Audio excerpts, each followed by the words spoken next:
The US, just as it did in the 1930s and 1970s, will solve its financial problems at the expense of the entire world, driving everyone where? Into the cryptocurrency cloud. Over time, when part of the US national debt is placed in stablecoins, the US will devalue that debt. Once again, in simple terms, right now they have a $35 trillion currency debt. They move it into crypto, into the cloud, devalue it, and start from scratch. This is for those who really love dealing with crypto. They told you that money was simple.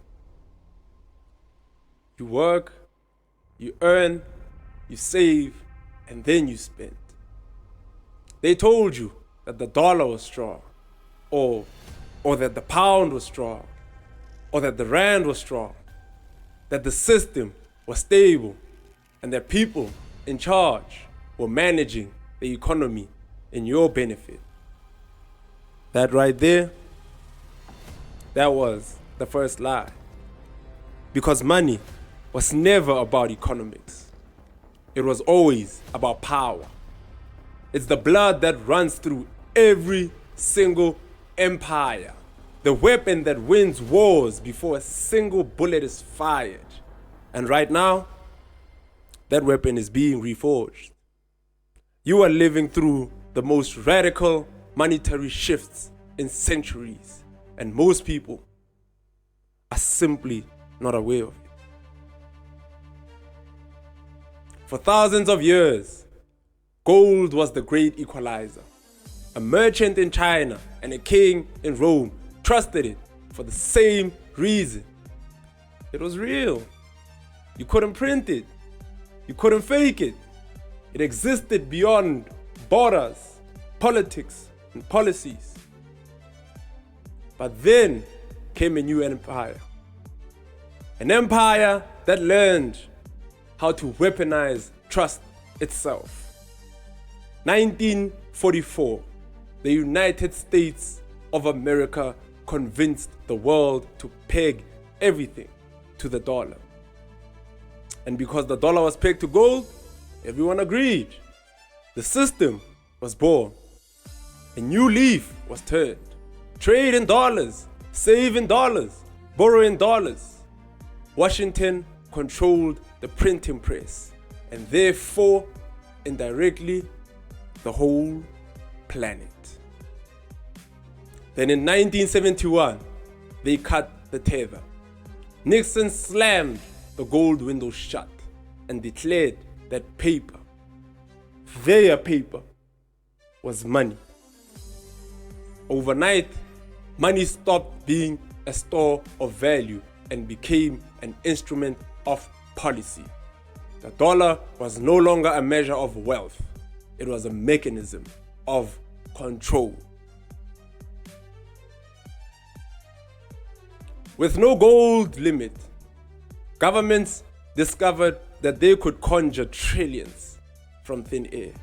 They could fund wars without asking you. They could bail out banks while you lost your homes. They could inflate away your savings and simply just call it growth. And that is exactly what they did. They built a system where debt is money and money is debt. A machine that needs perpetual expansion just to stay alive. And the result? The cost of living exploded, wages stagnated, and the middle class now drowns while stocks and other markets soar. And when that imbalance becomes unbearable, they just distract you with culture wars and cheap credit. But every empire that debases its currency eventually collapses under its own lies. And unfortunately, this one is no exception. In 2008, the system cracked. A financial crisis born from greed exposed the fragility of the entire model. Central banks printed more in a decade than they had in an entire century. Trust had been shattered. And in the middle of all that chaos, an idea emerged: Bitcoin. An anonymous coder offered a radical alternative: money that no state could print, no bank could freeze, and no central banker could manipulate. 21 million units, hard capped by math. A protest encoded in software. It wasn't just a new asset. It was a declaration of independence, a digital insurrection against monetary tyranny. For the first time since 1971, humanity had an escape hatch.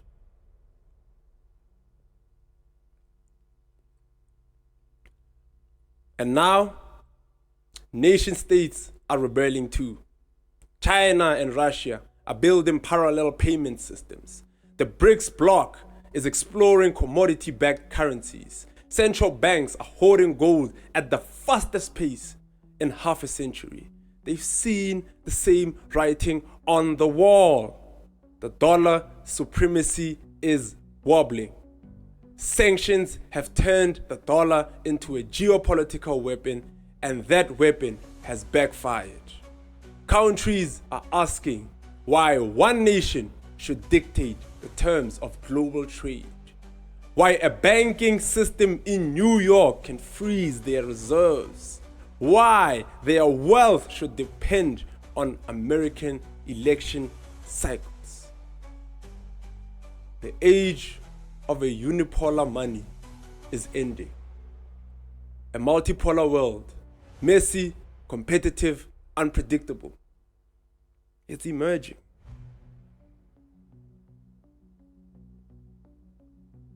This is the new Cold War, and its battlefields are invisible, not fought with tanks or troops, but with code, commodities, and credit lines. The United States bets on financial hegemony, a dollar-centric system enforced by debt and sanctions. China bets on infrastructure and a digital currency rail, a new Silk Road powered by the digital yuan.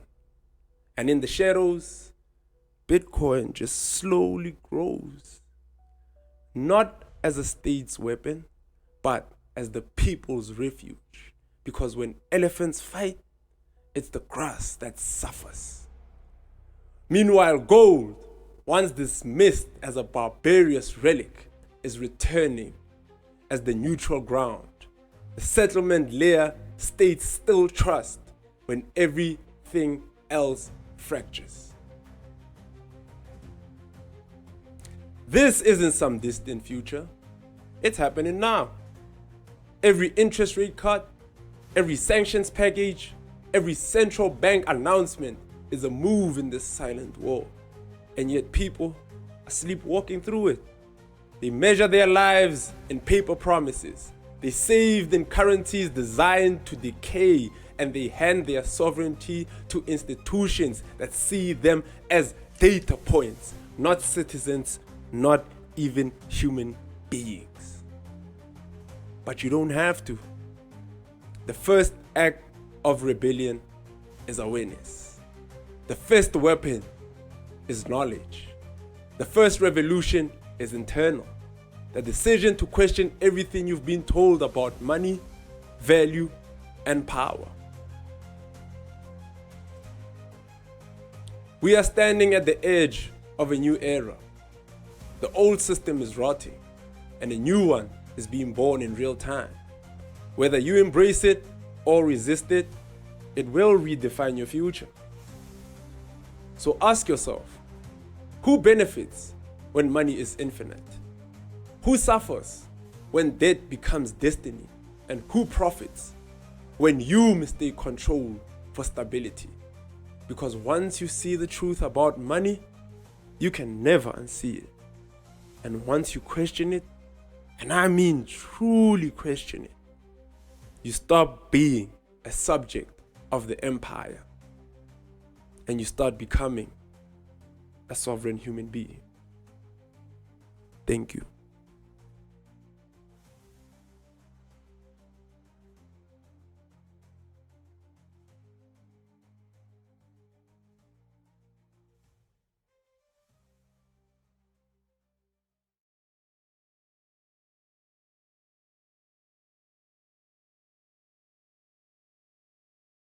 последние 10 лет примерно они получили 10 триллионов долларов. Просто так, с неба, за факт использования доллара как мировой расчетной резервной валюты. Ну, это на ставках, на размещениях, в их банках там, и так далее. Начали вводить ограничения, а с учетом того, что доля США в мировой экономике сокращается, а значит и влияние доллара на мировые экономические процессы тоже сокращается. Естественным образом происходят процессы, связанные с применением других инструментов. They told you that governments run countries. And that right there, that was the second lie. Governments are just a theater. The real rulers don't wear crowns or win elections. They just print debt.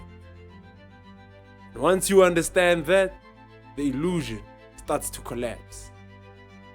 I want you to imagine money not as coins and notes, but as a claim on your future. Because that's what it is now. Every dollar, every rand, every euro, that's not wealth. It's a piece of someone else's promise. And you know what's the thing about promises? Promises can always be broken. When nations need money, they don't go digging for gold. They call a banker. They issue bonds. They borrow from tomorrow to pay for today. And every time they do, the world's money supply expands. Not from productivity, not from invention, nor innovation, but simply from debt. And who lends it? Private banks, central banks, institutions that answer to no citizen and swear loyalty to no flag. They create debt and credit out of thin air, then charge interest on it. They build a kingdom on promises that we must fulfill. This right here is the invisible empire, and its armies aren't soldiers. They are interest payments. Look at the data. The US owes over $35 trillion. That's more than its GDP, more than it can ever repay. And yet, the machine keeps on printing because stopping would mean collapse. Every stimulus package, every bailout, every infrastructure plan, it's the same trick.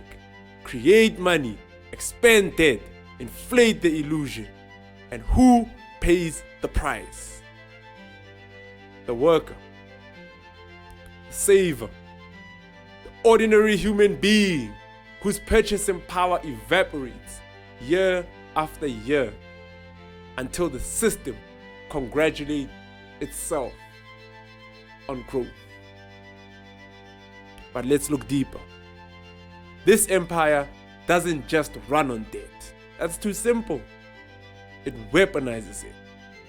The IMF and the World Bank don't just hand out loans, they dictate policy, they restructure governments, they privatize resources, they turn sovereign nations into debt colonies. Entire continents have been trapped, not by armies, but by spreadsheets. And when countries resist, when they talk about gold-backed currencies, or commodity-based trade, or any form of decentralized money, they get sanctioned. They are isolated, or their government is simply just destabilized. Because the empire knows one truth. Whoever controls the issuance of money controls the shape of a civilization itself. It's why gold was demonized. It's why Bitcoin is ridiculed. It's why alternative monetary systems are labeled dangerous. Because they are, but they are just dangerous to them. Gold is finite. Bitcoin is incorruptible. But debt is infinite and infinitely profitable to those who control it. Think about the petrodollar system. For decades, oil has been priced in dollars, not because of the free market, but because of geopolitical deals sealed in smoke-filled rooms. And this forced the world to hold dollars just to buy energy. It exported inflation. It propped up an empire with nothing but promises and aircraft carriers. But the cracks are forming. BRICS is rising. Nations are settling debt or trade in local currencies. Central banks are holding gold at levels unseen since the 1970s. And Bitcoin, once dismissed as a toy, is now the digital escape hatch for anyone who understands how deep the manipulation runs. This is the inflection point of our age.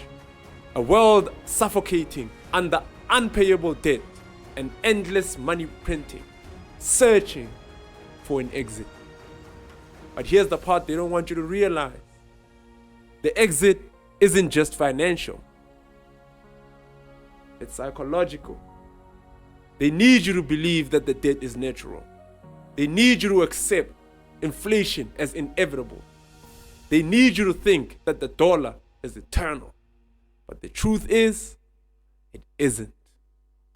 No empire lasts forever.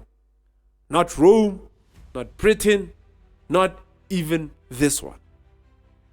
And when it all falls, the historians of the future will not say it collapsed from an outside attack. No. They will say it rotted from within, consumed by the very dead it worshipped. So question everything.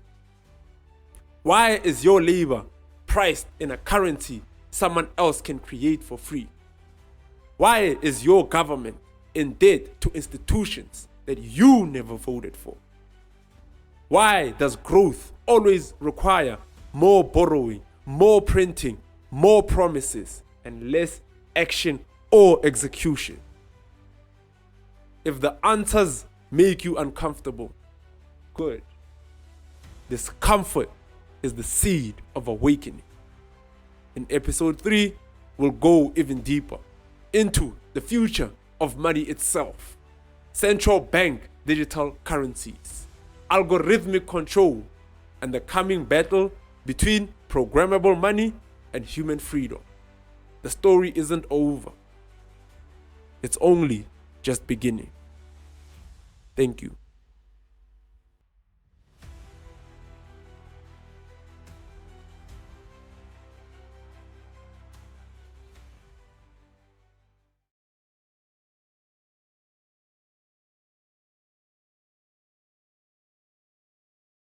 So Keir Starmer is expected to announce plans for a digital ID scheme which will be compulsory in order to work in the UK.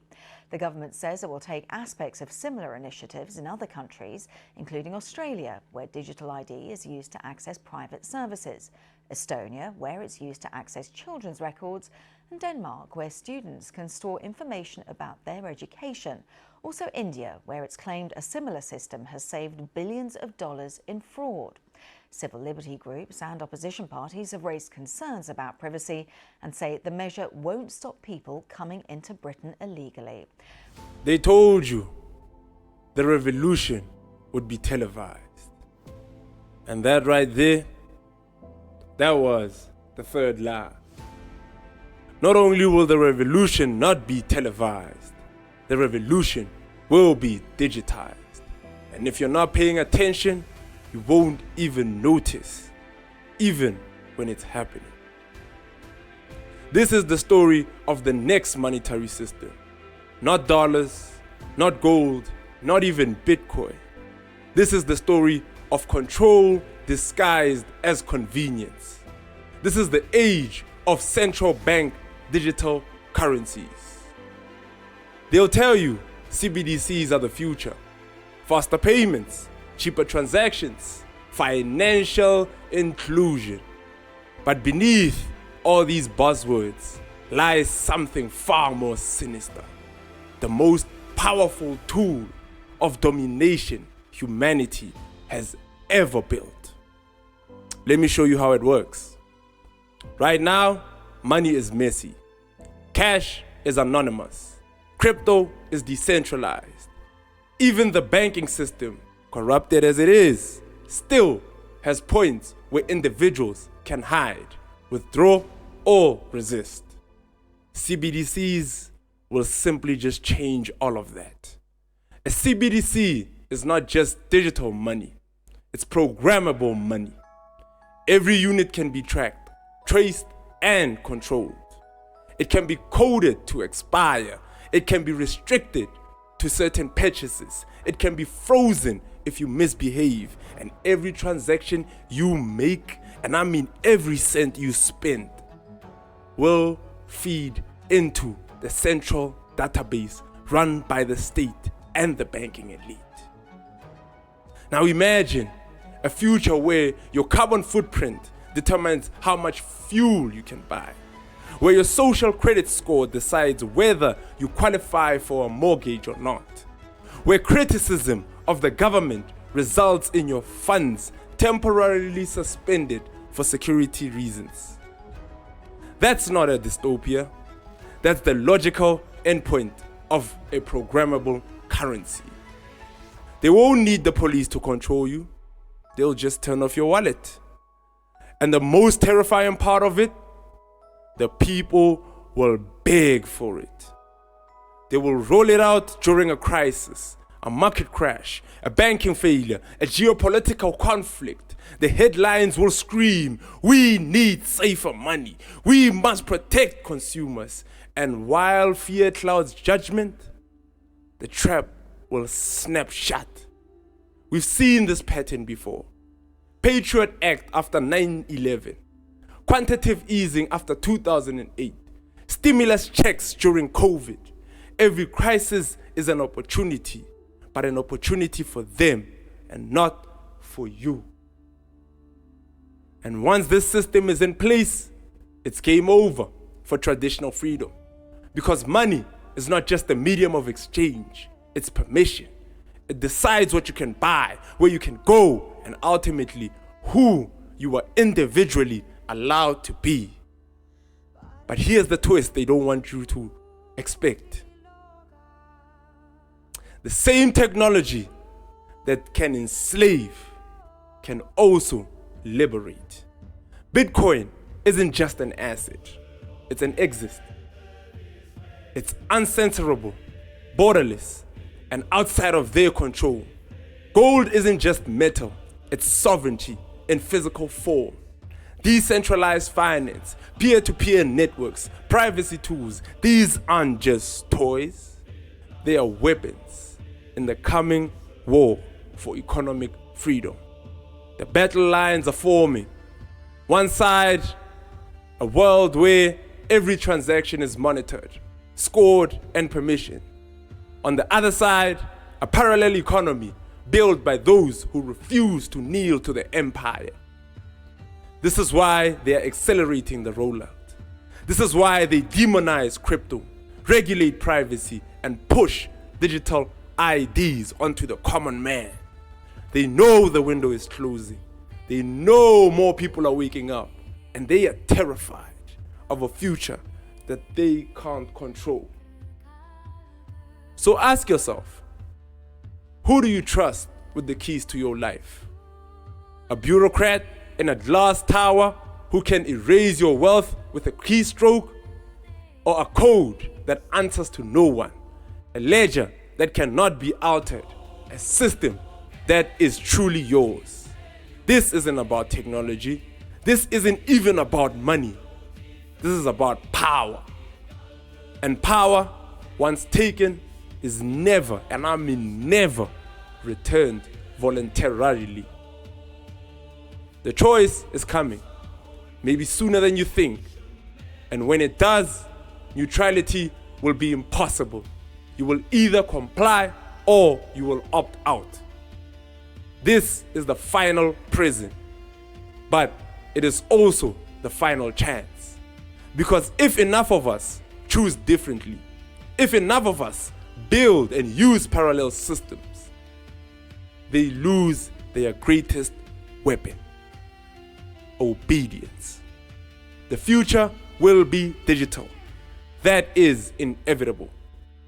Whether it's a cage or a key, that part is completely up to us. In episode 4, we go beyond the resistance.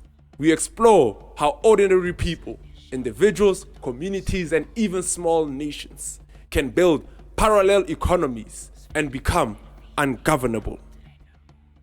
Thank you.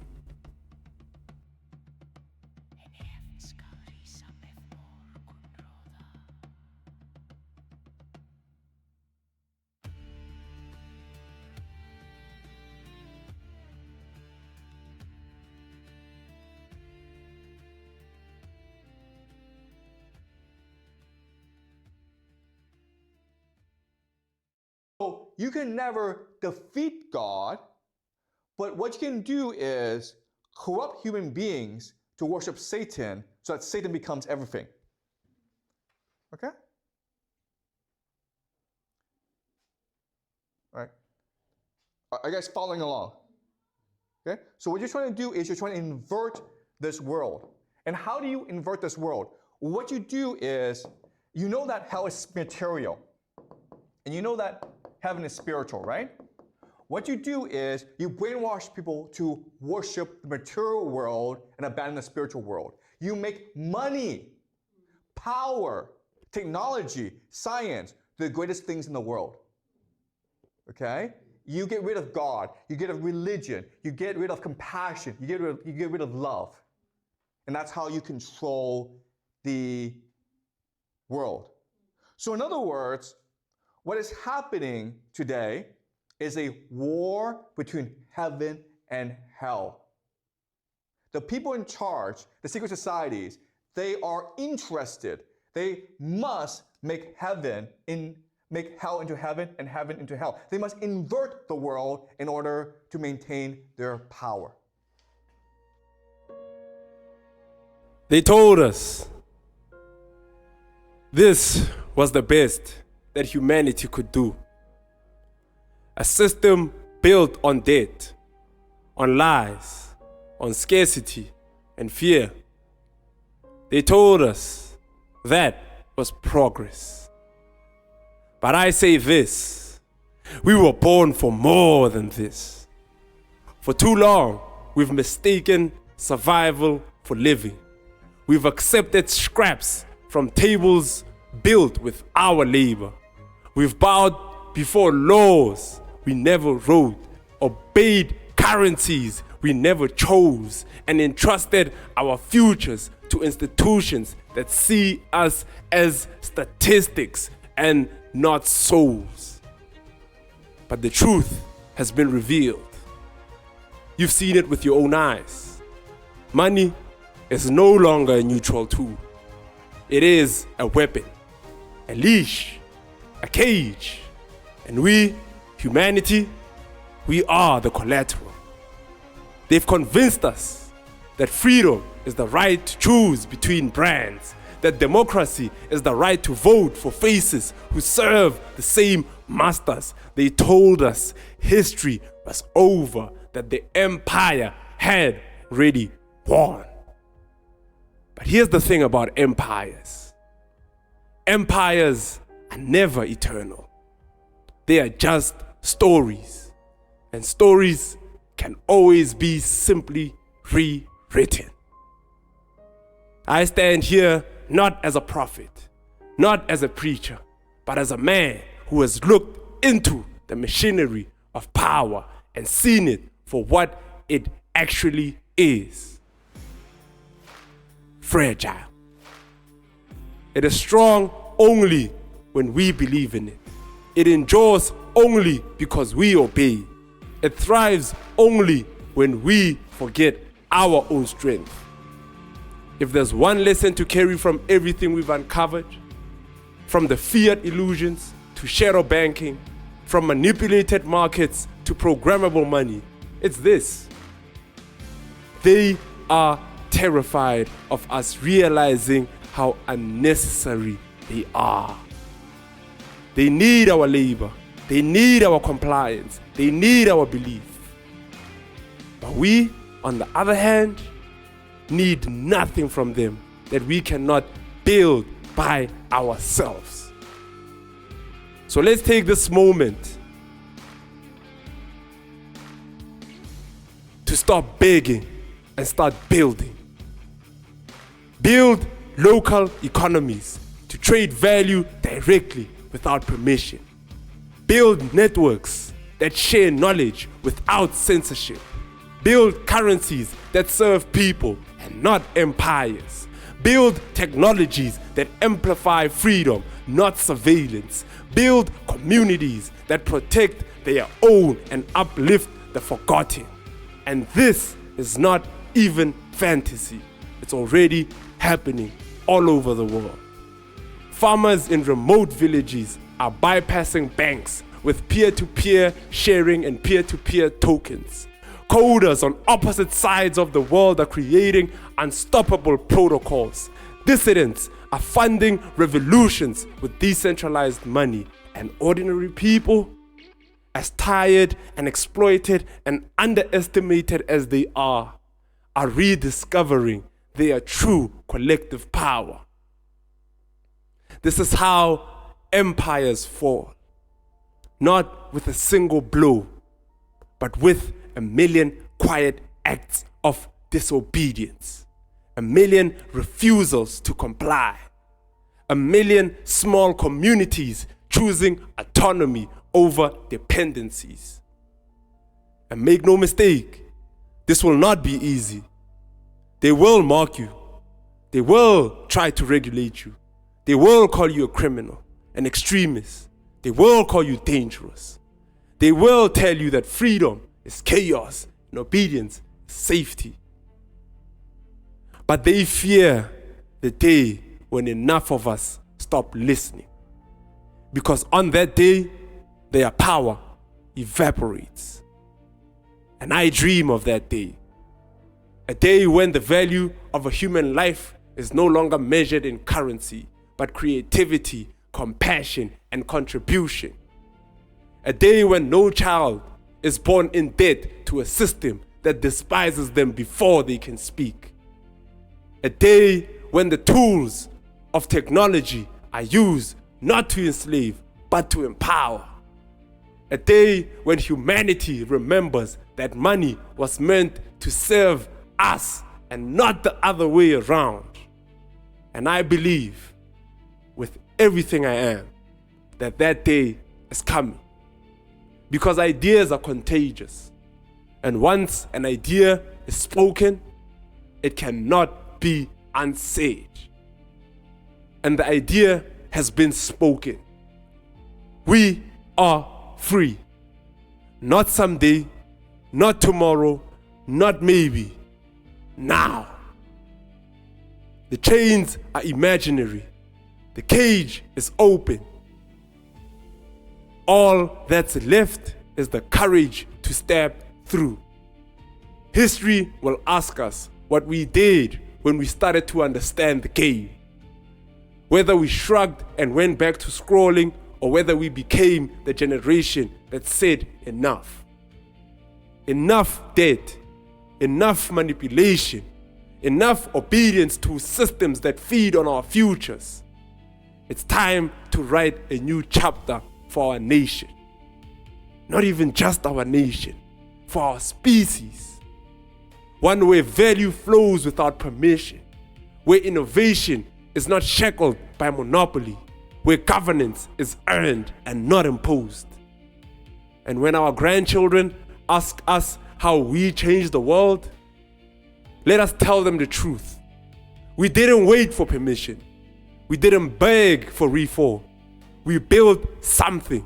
We built better, and we built together. So rise, not in anger, but in clarity. Rise, not to destroy, but to create. Rise, not as consumers, subjects, or taxpayers, but as free human beings. Because this is not the end of a story, it's the beginning of a revolution. And the revolution isn't theirs to stop. It's ours to start. The 4-part series was never about money. It was about power and the rediscovery of who truly holds it. The next chapter is yours to write. See you in real life. Thank you.